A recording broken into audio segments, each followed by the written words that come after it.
Okay. So I'll Marvelous. just do a little quick intro now that we've hit record for those of you who are catching up on the replay. But it's my great pleasure tonight to introduce Sean Middleton, who's going to be walking you through all things sleep and natural ways to support you in not just sleep, but the quality of sleep that you have and how sleep can impact your overall well-being, be that physically, emotionally.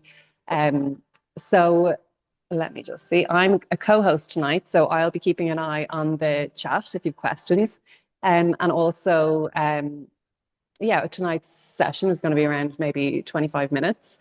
And yeah, I'll pass it over to Sean. So thank you, Sean. And yeah, I'll leave it to you. Tremendous. I'll see if I can share my screen now. Allow. It's always the best ways, isn't it? So application window, desktop. Oh, why is it not letting me share? So yes, welcome everybody. While I fumble my way around what should be extremely obvious, and I'm making a very good job of not making this look professional whatsoever. Come on, share screen. There we go. Hopefully, have we got my screen now? If we can give us a nod. Yes, is that a thumbs up? Can you see a slide deck? Yeah, it's there. That's wonderful. Thank you very much. Right, it's a discombobulated view because you can see far too much of this screen. But we're going to run with this anyway. Okay. So thank you for the introduction. Sean Middleton. These slides will refer to Sean and Coralie. It's not my alter ego for the weekends. I do have a partner that's generally sat next to me, keeping me in line and making things look a lot more professional than I can manage on my own, basically. So if we flick through what we're going to cover this evening, we're here about sleep. My aim is to educate you on the finer arts, on what you can do to break your cycle, because sleep is basically a habit, and we all do a very good job of getting out of the habit. We've been teaching sleep classes now for probably about 7-8 years. Some people say it's the sound of a good voice that puts people to sleep with the messages I send them, but I'd like to think there's a bit more science involved in that. Sleep is one of the most important things that we can possibly have, because without that, your world really does fall apart.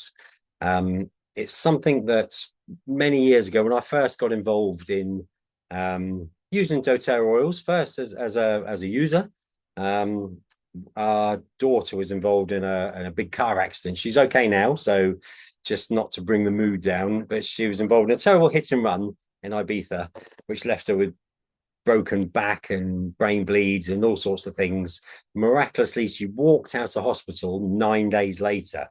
So yeah, there's something definitely a bit strange about that girl. She's very strong-minded, very positive, and yeah, it's a very happy ending. But a friend reached out, funny enough, from Australia, said, I know you've got a lot on your plate at the moment, can I send you some oils? Which was probably singly the craziest things anyone ever said to me at that part of my life. I've got a daughter in intensive care. I'm a builder, and I was in construction, and somebody's offered me some essential oils. That just didn't figure. Anyway, we looked into it, and it was typically too good to be true. If we're told something is too good to be true, honestly, it can't be true, can it? I think it's also a very British thing as well. We put up barriers and no, this can't be. But the investigator in me wanted to look further, and I did a massively deep dive. I'm a bit of a researcher. Maybe it's my ADHD head, and the more I looked into these, the more I found credible reasons that these could be a good medium in life. Previously, my way of combating stress was either exercise, going for a run, doing something crazy heavy. I used to do a lot of full contact karate, and I used to love drinking scotch. I don't drink as now. I mean, 5 years, I think. Not that there was a problem. I was very good at it, actually, but I've realised that the scotch wasn't really the answer to everything, and the essential oils, which are behind me, certainly are. So yes, we started our exploratory journey into oils at that point. We have 5 children, so I started to test them on the children, which seemed like the right thing to do, because I find kids only fib really if they're after something like Haribo's. But if they're in pain, they won't fib to say they're feeling better. So we started to pick up on the books that we're surrounded with for any of the problems that they'd have, and one would come to me and say, "Oh, I've got to be compliant, head tension, but headache if you're not really compliant." And hang on a minute, instead of giving you a tablet max, I'd look through the book. Oh, let me give you some peppermint. And after about 15, 20 seconds, he'd say, okay. And bearing in mind, he was probably 13 at the time. So what do you mean, okay? I said, well, it's gone. It's supposed to do that, isn't it? Yeah, no, it is supposed to. We're like, wow, there's something in this. So that really convinced us that this was something that we should make a part of our lives, and at least to know an awful lot more about. Fast forward a few years, and we were a bit like Victor Kayan, if anyone's old enough to remember that guy. You know, I like the company so much, I bought it. We decided it was the right thing to do was to go into teaching about how to use these, because it was just too good to keep to ourselves. Anyway, that's a little summary of who we are, and that picture actually is in Utah. We've been very blessed with this business. It's taken us all over the world. I'm in the UK, but I live in Bali and Australia, and it's the oils that have taken me across the planet. But back on target, where we are with sleep. Sleep's so important. I'm probably teaching you to suck eggs here, but repetition is the key to adapting and adopting new habits. When you sleep, this is when all the tiny little hammers come out and run around your body and fix all the bits that you've managed to break during the day, whether it's from extreme stress, perhaps a diet that isn't quite in balance with what you should be doing, or in reality, what you can get nowadays. Because I think we're very challenged in the resources we have to hand to try and help our bodies live the way that maybe our grandparents lived.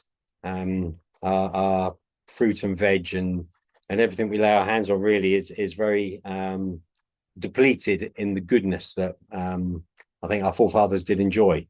We grow muscle. It doesn't mean you're necessarily trying to be, Mr. or Mrs. Universe, but wear and tear, muscle is extremely important, particularly as we get older. We tend to slow down more as the years tick on in life, and it works very negatively on your bones and your muscle. Repairs tissues, synthesize hormones, which is where Coralie would leap in.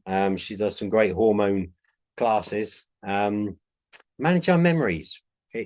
I never really linked this with sleep, but I spent many years thinking I was akin to Margaret Thatcher. I only needed 3, 4, 5 hours of sleep a night, and I was firing on all 4, and it was marvelous.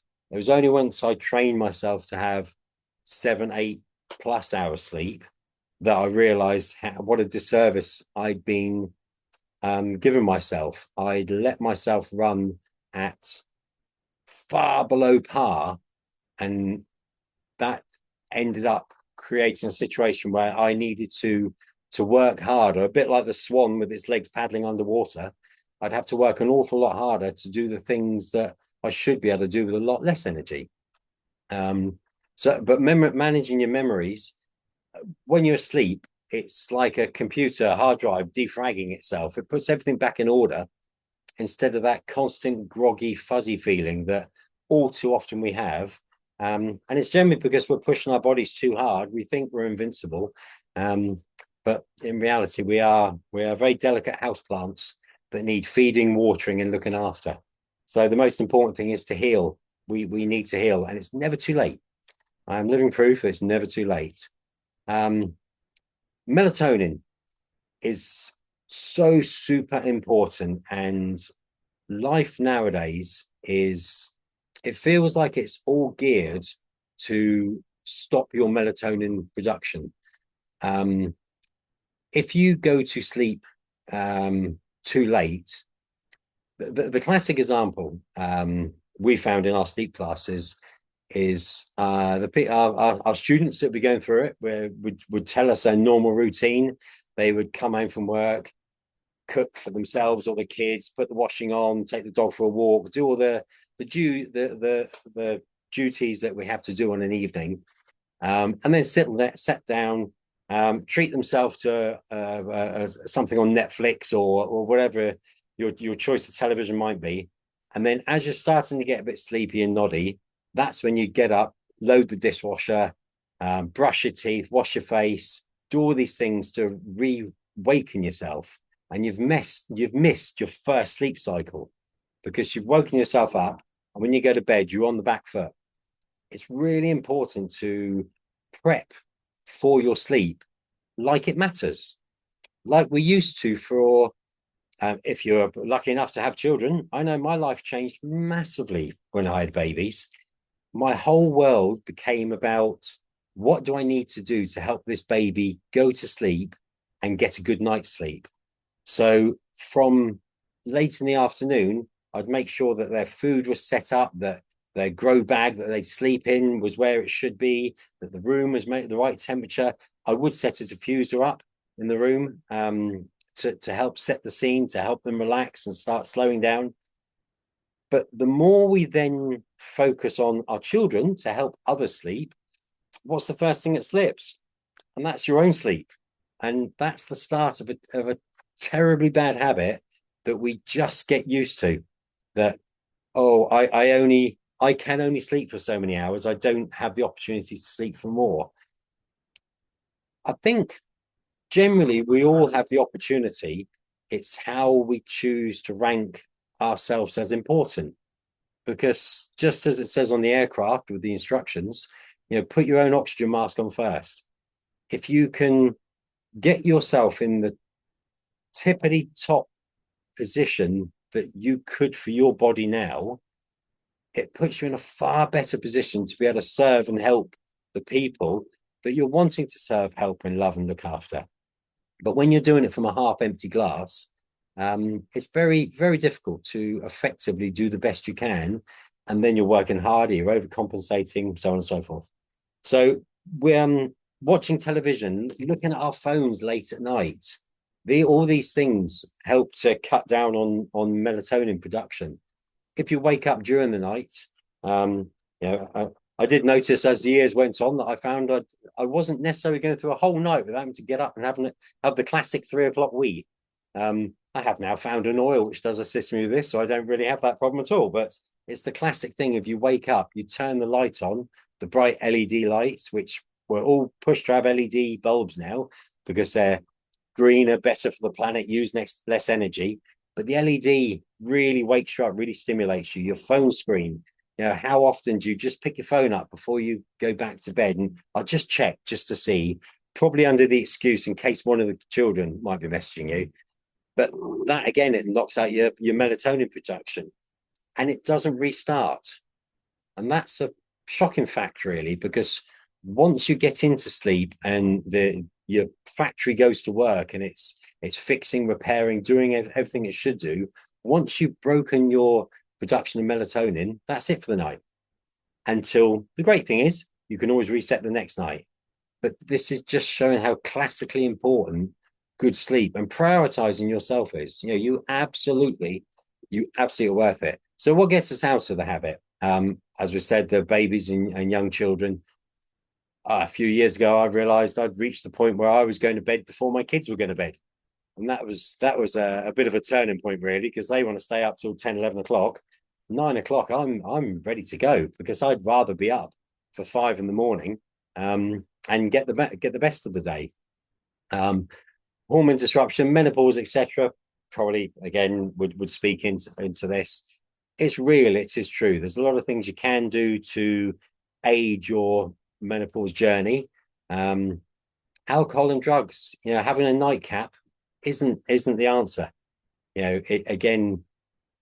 It might relax you so you can go to sleep, but it's not giving you a true sleep. I would encourage you, if you did like a nightcap at night, to give it a week. If you really want to try it, give it a month of changing your routines and just absolutely put yourself first. Wash your face, brush your teeth, load the dishwasher before you watch your film. And so when you hit that noddy point, you can turn the TV off. Ideally, turn the TV off an hour before you sleep and read a book. But then, up the wooden hill and slip off to the land and nod. And let me know if you feel different after 7 or 28 days. And I would pretty guarantee that you will in so many areas of your life. Stress and anxiety, again, we can't stop the balls that get thrown at us. We have oils that we can use to assist the impact they have on us. And when a stressful situation comes along, a lot of people might not agree, but you do choose how you pick up that rock. You can't blasé ignore it. Things do need addressing in life, and we're the adults, so we need to act like adults and not ignore problems. But it's up to you whether you carry the rock or whether you pick the rock up, examine it, deal with the rock, and fire the rock. Pain, long-term pain, ailments, all these things affect us. Temperature, that's a perfect at the moment of extreme temperature. It's when I'm back in the UK, I don't have an aircon unit in my bedroom. In Perth and Bali, I do, and I'm flipping missing my aircon at the moment. But I'm not going to complain because we don't get this sort of temperatures long enough in the UK. Smoking, jet lag, I can speak into jet lag an awful lot. Blue light use, poor diet, all these things really affect sleeping. Snoring partners, that was something that came across quite a bit in our sleep classes. And it would be the ladies actually that would say, I'm close to murdering my husband if he keeps snoring. So then we would work on snoring protocols, which is air or breathe on your husband, partners, your own big toe, and on your chest, and opens your airways. And we've had incredible results on helping that with snoring partners. So there's a lot less people that are in prison for being caught killing their husbands. The importance, we've touched on all this: risk of stroke, weight gain, heart disease, etc. I'm noticing the time. This is normally a 45-minute class, but we're going to cut it down.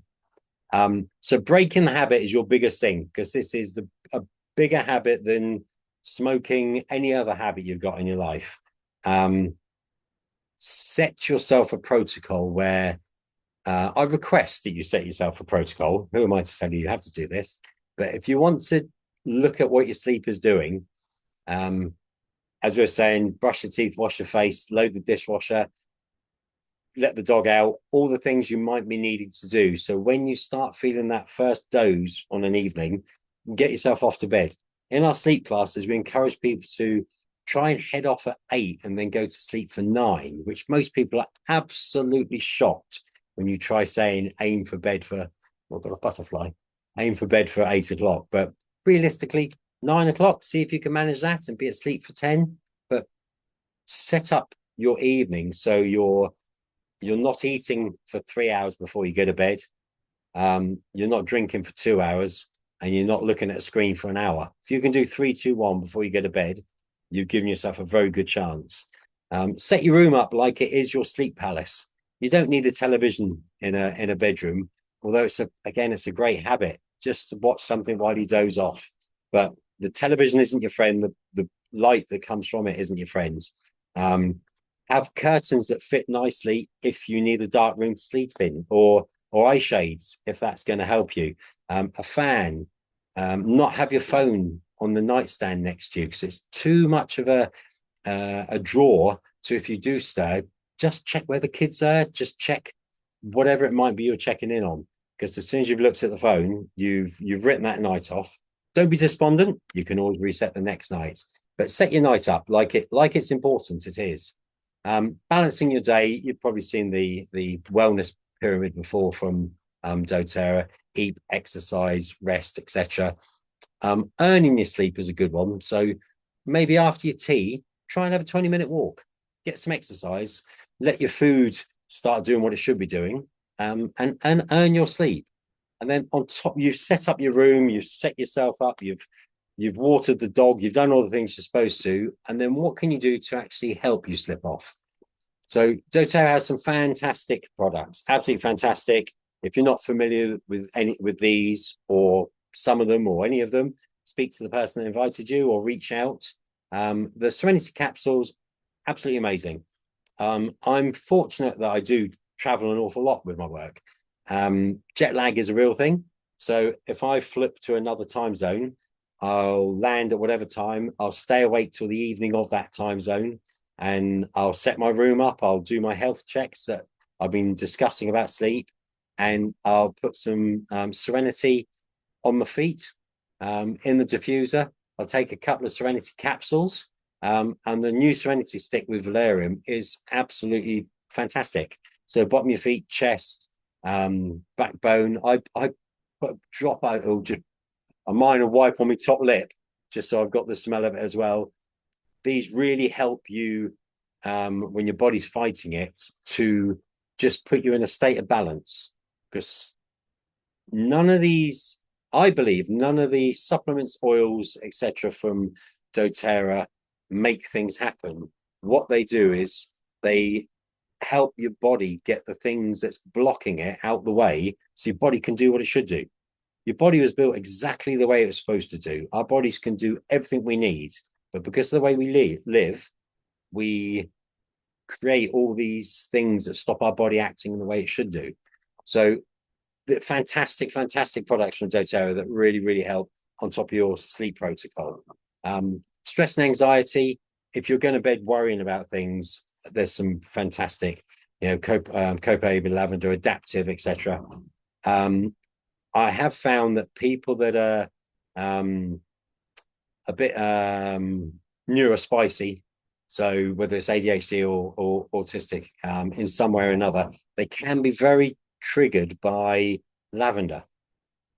Lavender that's in Serenity isn't a problem because of the other oils that are with it. It balances it out. But lavender on its own, I know a particular friend in Australia who, she says when she takes lavender before she goes to bed, she has the most macabre, almost anime dreams of doing awful, terrible things. And it's just her head goes completely crazy. So what we found is by using citrus oils that would normally, you'd think are a stimulant that would wake you up, what they do is they counterbalance the fizz in your head and, again, bring it back down to this balance that allows you to then go to sleep and drift off. A huge topic that I absolutely love. I love talking about this because I know almost, I'd say 100%, we've put hundreds of people through sleep classes, and some people it takes more than a week and I continue working with them. But most people, by about day 3, they're going, wow, this is mad. I can't believe, I've had 15 years of having 5 hours sleep, and now I'm, getting 6-7 hours sleep. I'll stop the share. So there we go. I don't know if it's shocking to see my face popping back up again, actually. And I can't tell if everyone's asleep or not. So maybe I've done a fantastic job in this presentation, but I can't stress enough how sleep is so important. If you can find time to put a week aside, reach out. I'll give you a protocol. Reach out to Alison, reach out to anyone. They're all linked. Give me a week of your life, or give yourself a week of your life, and learn how to sleep again, and then see how amazing you feel. So there we go. Thank you very much. If there's any questions, holler in the chat. Start me sleepers time when the cleans come in and do. Yes, absolutely. The cleans do come in. It's sleep is everything. I never used to rate sleep because I've got too much to do in this life. This episode that we have in this skin bag is only so long, and I want to kick the arse out of it and do as many things as possible. So yeah, it's sleep felt counterproductive, but it's an investment. It's like sharpening your axe before you chop that tree down. It's far more efficient and you get far more out of the day. Air on a big toe does work wonders. Fantastic. One of the ladies in our sleep class, her husband, she never told him what she was doing, and he'd nodded off and was snoring away, keeping her awake, and he'd become aware that she was under the covers rummaging around by his foot. He was a bit concerned, wondering what had gone on with his mad wife, that she was anointing him with some sort of snake juice from a brown bottle. But yeah, he caught back up with it and realized it was quite a good thing, actually. But So thank you very much. If you do have, where are we, 29 minutes. If you do have any questions or thoughts, how would you administer the noise at night for sleep? So if you have a diffuser, fantastic. Load up the diffuser with lavender, serenity. If you find the lavender is not working for you, run the wild orange in the diffuser. That's really good. Using the serenity stick with the valerian, definitely on your feet, base your spine. I like to smell it, so I'll put it on my chest, and I'll put a little bit on my top lip. Coralie's got a good mane of hair, so she runs oil through her. Apart from putting it on, like the lavender or serenity oil on her feet, particularly big toe, because if you follow Chinese medicine, big toe is the knockout for sleeping. But also your feet, soles of your feet are fantastically good for oil absorption. I think it's 22 minutes from putting an oil on your foot that it's met every cell in your body. And is it 40 trillion cells, I believe, in your body? Where there are adaptogens, if the cell can take any advantage from any of the oils, any of the benefit of the oil, it will absorb. If it isn't going to benefit from this particular compound, it lets it pass on. Because our cells are a lipid membrane on the outside, the oil can easily access a cell instead of having to find the nodes where it can enter the cell. It's feet are very, very good way into your body, but I also like the smell of it as well. But yeah, try the sleep stick. The sleep sticks, that's fantastic. And if you like the sleep stick, get a spare quick, because if ever you find it's on back order, or you find it's running out and you haven't got time to order another one, again, don't let sleep slip. And that's a tongue twister if ever there was one. Night shifts is the bane and the killer of everybody's life. It's jet lag perpetually. If you're doing permanent nights, it somewhat helps, because you can do the same protocols, as in you set yourself up for sleep, and the dark room or the eye shades would be absolutely imperative for yourselves. The diffuser, the serenity, etc. But early in sleep, have something to eat, not just before you go to bed, because you can feel uncomfortable. Try and do a 10, 15, 20-minute walk if you can, just to get some movement going. If you can try and do the same habits each night to help your body slip back into what it should be doing. It's retraining, it's teaching. I've got a camera that wants to just keep rolling now and go down my chest. Very strange. Do stop there. Camera. Come on. There we go. Thank you. Yes. If you're doing night shifts that aren't on a permanent rota, then the best you can manage is the same as when we're jumping time zones. And that is using, I use the mitre to max to keep me awake during the day, or keep my energy up. And bear in mind, you can take up to 10 of them a day. It says on the bottle too, you don't want to do this perpetually. But if you're trying to drive yourself through a particularly, I've got a big slump in the afternoon, and then I find I can't sleep in the evening, then you need to do a little more. But if you're driving yourself to sleep after a night's work, I would hit it belt braces with the diffuser, the serenity stick, and the serenity capsules. And maybe even journal before you go to bed, so you can get that last thought out of your head that you're going to be playing on for the next 5 hours when you're trying to drift off. But yeah, it's night shifts are tough. What would you use? I've played with a few different oils in this from different people, things that people told me, and I find basil is absolutely fantastic for stopping a night wee. I do find I wake up hungry in the morning though, because I smell like a pizza. But a bit of basil on your abdomen, lower stomach, and had some absolute. I heard it on a doTERRA podcast many moons ago, and I couldn't wait to try it. And I've said it to a lot of people, and I've had some extremely good results from basil on your stomach. But just say we're working with sleep shots down. I've got peppermint on my neck, and it's calling me. Yeah, absolutely, yes. The peppermint. Coralie was going through the menopause for a few years, and so her thermometer was crazily out of whack. The For me, the downside of that, apart from I care about my partner's sleep, of course, but she made up a spray, a little spritz bottle with water and peppermint in it.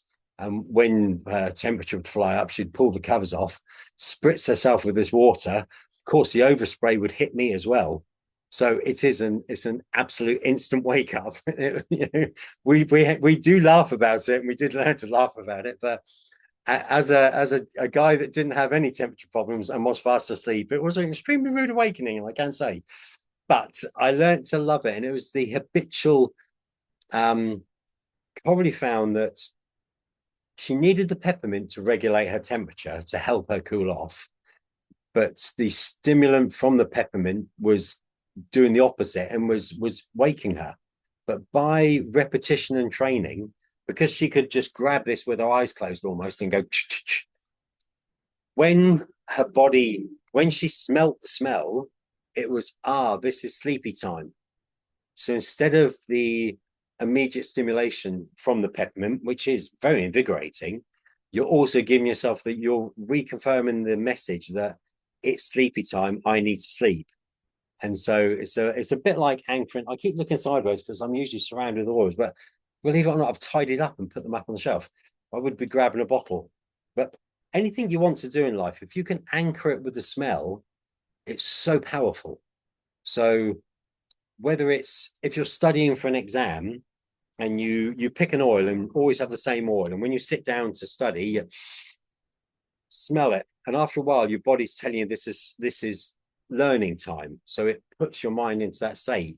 The same as sleep, your body gets used to smelling the lavender, the serenity, the combination of oils, the whatever your protocol is when you go to sleep, and it's reconfirming, this is sleepy time, I need to sleep now. And your body is just a naughty child, your mind is, and you've just got to harness this child with love, because we love our minds, even though they're complete twits at times. But sleeping tablets, I think, numb you. That's like having a drink before you go to bed. Feels like it works, but you're just sensorily depriving yourself. You'll get a much better result if you train your mind to be good. Train your mind that this is sleepy time, we have to sleep now. And yeah, I guarantee, there's a strong one, but we like a guarantee. I guarantee that you can get yourself to sleep. It might be a bit hit and miss of trying different oils and finding out what works for you and your evening protocol. But if you're serious about doing it, which I'd implore you to be serious about it, I'm for a bunch of years, a handful of years now down the line of teaching myself how to sleep. I can't sit in a chair like Coralie does and go, right, I need a nap. That's never going to happen. But when I need to go to sleep, I go to sleep. And and if I wake up, I just shut up, don't be an idiot. And if my mind's really talking, I will tell it, yeah, it's a good point. Let's talk about that in the morning. I need to rest now. And just, my mind has a personality. It's friends with me. I tell it to be quiet when I'm too busy, and we can talk later. And I talk to it later. So you have spent 30 minutes listening to a complete lunatic now. I've just confirmed that. But it's an interesting lunatic either way, one way or another. I hope you picked up a pearl. But yes, I wish you well in your sleep journey. I have every faith. But I haven't met a person that can't sleep yet. I've met people who've got immense challenges, and we can improve sleep somewhat. But what we always aim for is a really good sleep. So there we go. Thank you very much. I think I was told this was 20 to 30 minutes. Run on 37. I just want to, before you jump off, I just want to say thank you, Sean. That was such a great class. And I hope everyone got some really great takeaways. And I hope that everyone has an amazing sleep tonight. And peppermint in the diffuser to help with the heat. So thank you again. And for those of you who joined us live, and we'll speak to you soon. Thank you. Take care. And take care. Sweet dreams.